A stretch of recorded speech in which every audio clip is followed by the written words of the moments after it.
What's going on, fam? This your main man, KC4L. King Self for Life. Wrestling takes in the building. Y'all know the game. Y'all know what's going on. Let's chop it up. Let's talk about what went down last night on freaking Dynamite. Now, I'm gonna call it for what it is. Decent show. Like I said, TK still got to figure out this thing. Everything you do is not what grabs people's interest. It was solid with the beginning with Adam Copeland. I was cool with that. That was a nice little intro. That was nice. He came in. He basically told old girl, look, I know there's a whole lot of crap going on. There's a lot of people gunning for this championship. But these House of Black clowns, these maniacs, they think they really want to try to end my career. That's basically what they want to do. So if what's the name want to fight me again? Well, in the main event tonight, we're going to have ourselves a no DQ match. Great. Right after that, I would have not opened the show, keyword, with Tony Khan's pupil, Tony Khan's favorite, OC. Listen, man, right there from the jump, when OC came, I said, oh boy, I said, we starting off on a bad note. I said, we starting off on a freaking bad note. I said, Tony Khan, why? Why do you keep trying your best to keep pushing this guy who does not need, listen, OC's days are done.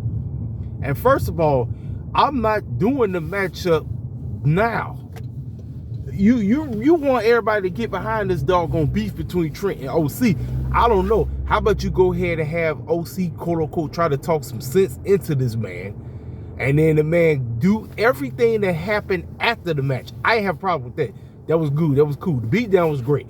But why the clown would you have Trent lose again? You keep constantly making Trent look like a nobody. This is why, excuse me. This is why nobody give a crap about Trent Barrella, because you keep presenting him like he's a freaking joke. And then, of all people, he keep losing to OC. Why? What is the point? Literally, ladies and gentlemen, what is the freaking point of constantly having OC kick the freaking show off if it's not meaningful? And then you have my man Trent Barrella, who looks like a joke through and through, loses again, and then, oh, let me beat the snot out of him. So then you can run it back and freaking double or nothing? No, I hate that bull jive. I hate Tony Khan's booking is, let me do the match first so I can run it back. No. Figure a way how to get us intrigued so we can anticipate the match going into the pay-per-view. Not give us the match so then you can magically throw it on the card and say, hey, we're going to run it again. No, TK, he does this idiotic booking every time. And this is stupid. I guess a lot of people, this is why I said, ladies and gentlemen, I'm here to tell y'all, for some of y'all who think I don't like rematches, no, I'm cool with rematches. The problem is, I don't mind a rematch as long as after it took place at the pay-per-view and you're not running through it so fast. You're not going ahead and doing it again and again and again like what goes on in WWE land. I'm trying to tell you, in Tony Khan, in his case, he like to do the match and then say, I'm going to do it again. I'm like, no. Everybody who's wrestling each other ends up wrestling each other before the pay-per-view. That's stupid booking. I'm sorry. These hardcore AEW heads that love everything Tony Khan and do, that's stupid booking. I'm sorry. That's just stupid. It's dumb. I don't get intrigued by that. I'm not trying to say, I don't want to see you in the ring until the freaking pay-per-view. That's the whole point. Your job is to build up to the freaking pay-per-view and get me freaking intrigued. So when the pay-per-view go down, okay. I'm like, TK, what the clowners were doing, man? So, backstage, they showed the new elite with Okada and Jack Perry pulling up and parking in Tony Khan's parking spot and all this crazy crap. Basically just quote unquote really using their quote unquote roles as quote unquote EVPs or whatever. They said some crap, then they showed a replay of what happened to Kenny Omega and all this crazy crap and all this stuff. Next thing you know, Kenny Omega sitting up in the hospital bed looking like he on his last leg and everything, and he talked about what he gonna do with the elite, and we're gonna be running back what is it called? Anarchy in the Arena. You know what, man? Let me take out something. You know, I know Tony Khan loves tradition, but sometimes, man, you just don't have to do this all the time. You genuinely don't. You don't. I'm sorry, you just don't, man. But the best TK's booking.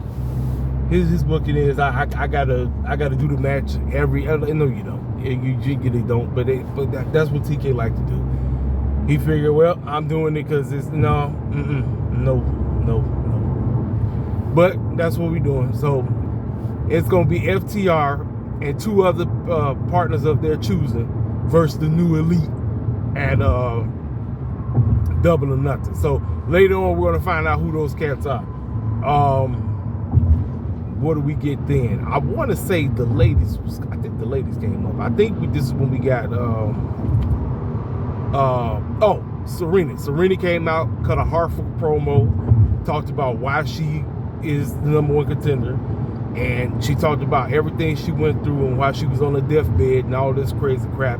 And I know a lot of people don't know if she can actually beat this girl. She don't know if she can beat Toni, but she's gonna do everything in her power to make sure she does. And then Toni came out, and Toni threw some stuff at her. Dang, that broke character as you starting to laugh, because you saw she had a smirk on her face. And she basically said, I don't give 2 poops about you. I don't. So then that's when she slapped her, beat the snot out of her, knocked her out. And that was that segment. So let me tell you something. If it's one match, like let me tell you something. This match might be a low-key underrated Raw man match, because you got the female Bret Hart and Serena D. Serena D, one of the best wrestlers in the game. I didn't realize that until I started. Look here. All I know from back in the day is when CM Punk made her cut all her hair and she was sitting up there bald head. They was, what was they call themselves? The Straight Edge Society with Luke Gallows. And he made her cut all her hair off. She was bald head and everything.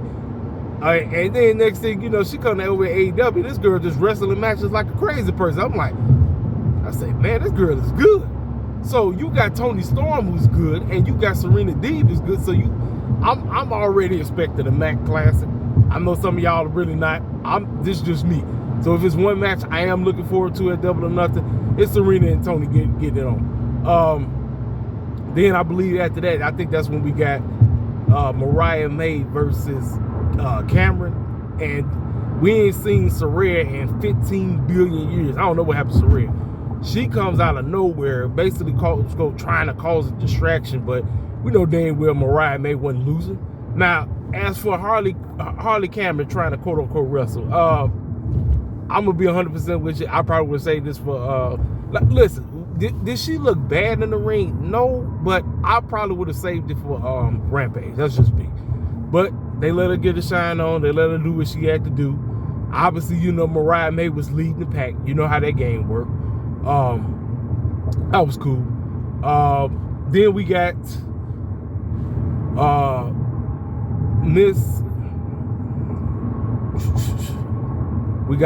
my goodness, how the heck I'm getting boy, I'm out in the world, I'm gonna forget my girl's name. My girl is going against Mercedes. Willow Nightingale. How the heck Willow Nightingale. We got Willow Nightingale cutting up. Man, listen, that girl said, look, I know everybody is, like I said, everybody gunning for me. Mercedes out here, quote unquote, claiming she did this and she mad and all this crazy crap. Let me tell you something. I fought hard as heck to get this championship. And there's people that's trying to take my spine. You're not going to be able to take my spine away. But it's unfortunate what happened to you. You're mad at me because of what happened. I did absolutely nothing to you. But I'm trying to tell you, if you think you're going to walk into, quote unquote, Double or Nothing and beat me for this TBS championship, you're sadly mistaken. I am not going to lose this thing. Now, that right there gave everything away. Everybody and their grandma know that Willow Nightingale is not walking out with the championship. Every single one, we all know that. The problem is, or how in the world that's going to happen. How in the world that's going to happen. Then later on, Mercedes cut her promo. She said what she had to say. Decent promo, you know what I'm saying? It's set in stone. I just wish Mercedes was able to wrestle beforehand. I wish we was able to see her let her get her feet wet. Give us a couple of squash matches right quick, you know? But it is what it is. It's Tony Khan. This is what they decided to do. It is what it is on that. Before I talk about the main event, I want to talk about the best, for me, honest opinion, the best segment on the freaking show. Swerve came out And he talked about all the bull jive that Christian Cage and the Addams family, quote unquote, tried to do. They tried to do last week. So you know what? I need y'all clowns to get y'all behinds up out here right now so we can settle this like men. Christian come out, start talking bull jive, start disrespecting the Oilers fans, basically saying that the Canucks are gonna basically beat the brakes off, which unfortunately that's exactly what happened. Because I looked at that score, they did. They beat this. I think their final score was like 4-5. I think. Just talking bull jive. And then Swerve had his kick. Listen, Swerve was clapping back, and even though they was in Canada, he said, "Let me come out here and beat your A," just like Kendrick Lamar was beating Drake. If anybody who missed sleeping on, I ain't said nothing about it because I ain't really give a dang about it. But this whole quote-unquote beef between Drake and Kendrick Lamar, listen, man, look, I know this is hip-hop, this is tradition, cats, you know, if you got beef with somebody, just hop on the track and start talking disrespectful about it. But, man, this stuff got so doggone deep, they going into doggone Illuminati territory, talk about pedophilia and all this other crazy crap. I mean, they just getting deep with this. Cats got kids and all that. I mean, they just getting too deep. But that's what he had mentioned. So he told him to get in that ring with him, but he said, "I bet, but I got help." Well, his Mogul embassy cats came out of nowhere. That's my two Samoan cats and Brian Cage, right? So you think they got the man's back? They in there, they ready to beat the snot out of cats, right? Man, them fools turned on Swerve. They turned on him. They beat, and Christian was laughing. I was like, dog. Listen, let me tell y'all something. When you wrestling, when it gets you to feel some kind of way about what's going on and everything, that's how it's supposed to be. You don't see things coming. That's how it's supposed. Even though we should have seen it coming, that's how you're supposed to feel some kind of way. And man, I felt some kind of way. I was like, dang, the Mogul MC turn on their boy Swerve. But you know what? You gotta look at it. He the only one running around with a championship. They ain't got nothing. They've been looking like jokes. Think about it. They've been looking like jokes. Remember when they had the doggone trios championship, the 6-man tag team, Ring of Honor tag team championship? They was looking like a damn joke. Under his leadership, looking like a joke. So now the fact that he got the championship, they ain't got nothing. Boom, they turned on him. Made sense. Everything made sense. It was on point. Perfect. Best segment out the freaking whole show. And I'm like, TK, man, learn to keep everything interesting.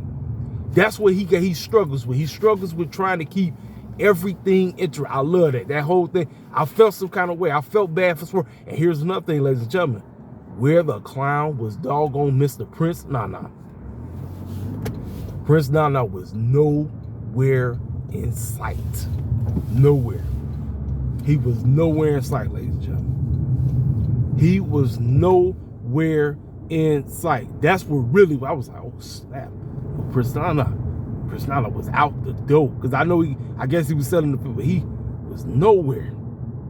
Swerve got his behind beat down.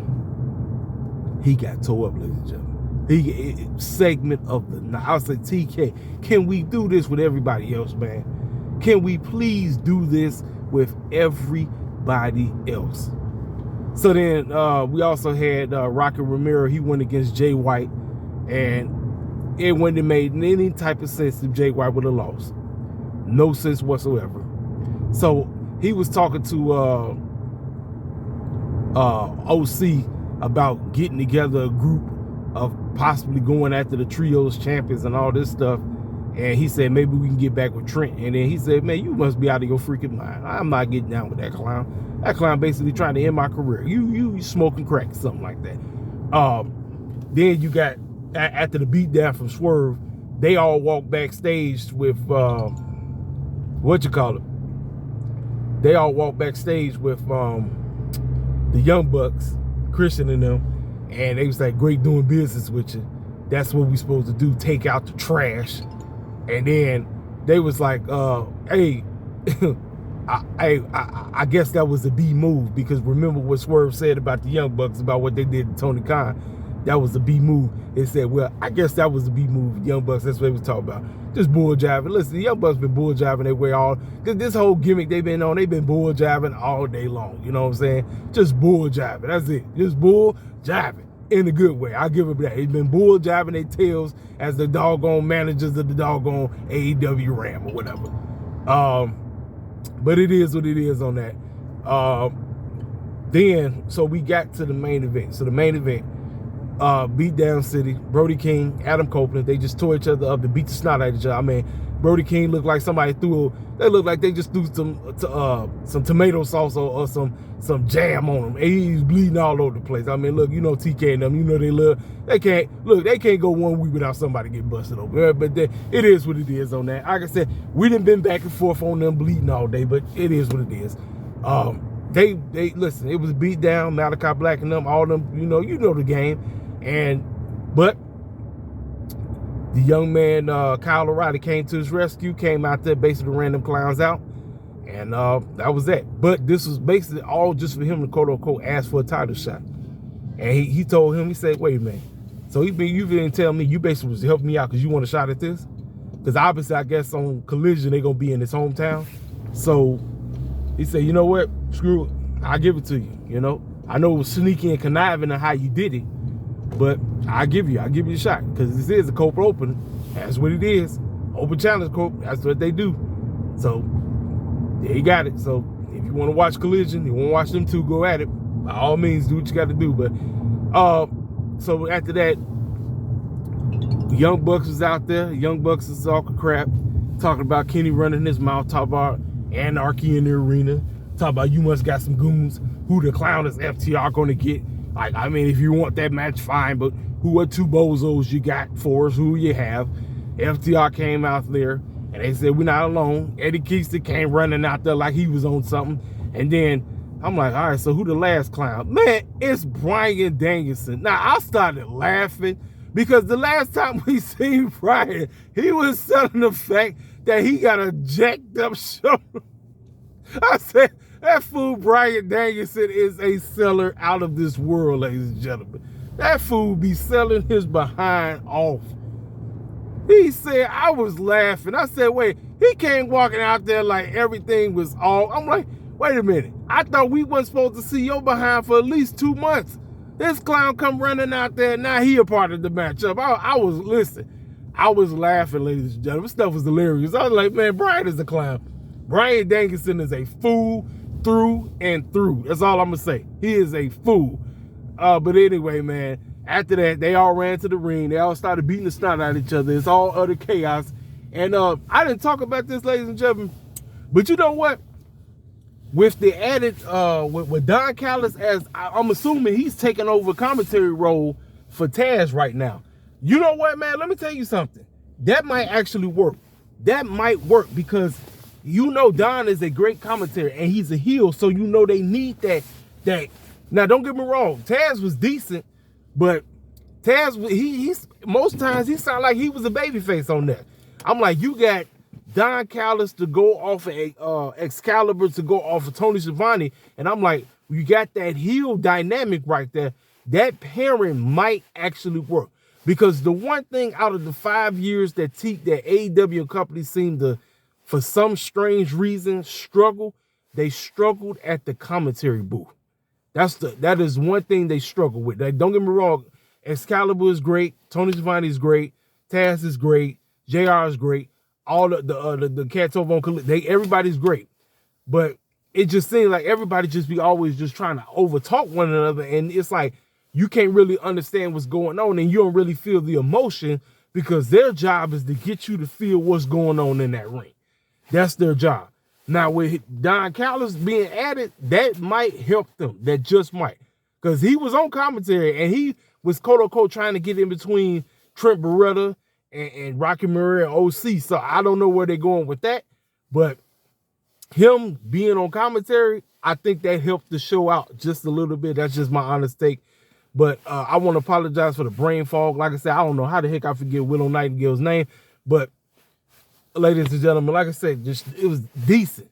We're building towards Double or Nothing. The build-up, yes, it could be so much better, but from what I saw, it wasn't a bad episode. It was decent.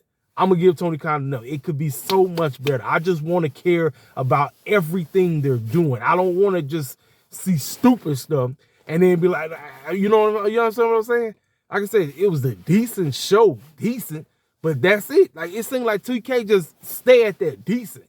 For some reason, he don't like to go to the, oh man, this show was off the chain. No, don't let an AEW Hardcore Shield tell you that the show was off the chain. They lying through their teeth. They straight lying.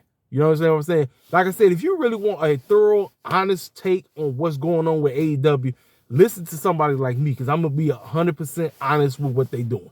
You know what I mean? But anyway, ladies and gentlemen, this your main man, KCFL, King Self for Life, rest of the takes. You know what to do. Make sure you hit that freaking comment section up. If you're new to the channel, feel free to subscribe. Make sure you hit that like button. And we out the door. Holla at your boy.